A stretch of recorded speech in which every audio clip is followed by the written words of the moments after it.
Alors que l'on vante l'importance de l'innovation et de la pensée créative, la littérature managériale semble avoir pris le contre-pied en imposant une succession de modes uniformisés.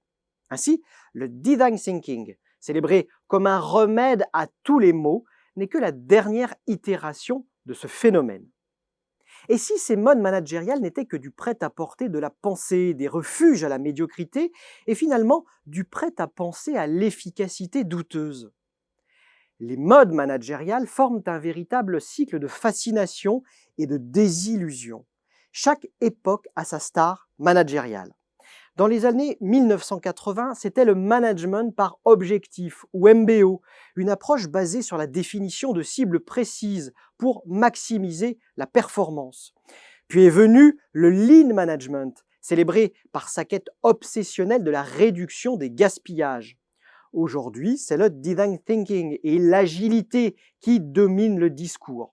Chaque théorie est vendue comme une panacée promettant de révolutionner les entreprises pour finalement laisser place à la déception une fois son effet de mode estompé. Le design thinking, par exemple, promettait de réinventer les processus d'innovation en mettant l'utilisateur au centre des réflexions.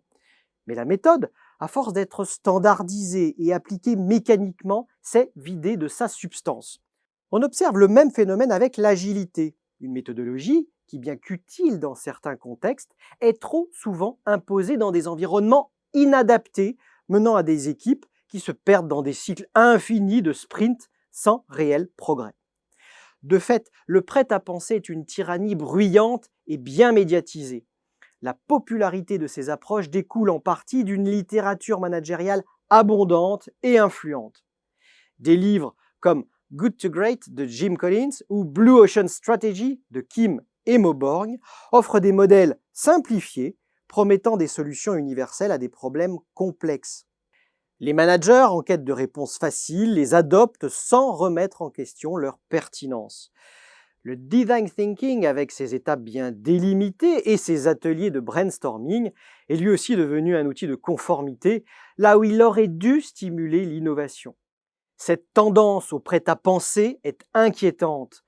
Les entreprises ne parviennent plus à développer une réflexion critique sur leur propre situation et contexte. La pression de suivre la dernière mode est telle que toute tentative de s'en écarter est perçue comme une résistance rétrograde. Comme le souligne le sociologue David Courpasson, cette tyrannie des modes impose une conformité silencieuse qui étouffe les vraies initiatives innovatrices et les ruptures potentielles. Aujourd'hui, le design thinking, tout comme la méthode agile et son approche dite Scrum, sont omniprésents. Mais ils vont perdre de leur éclat.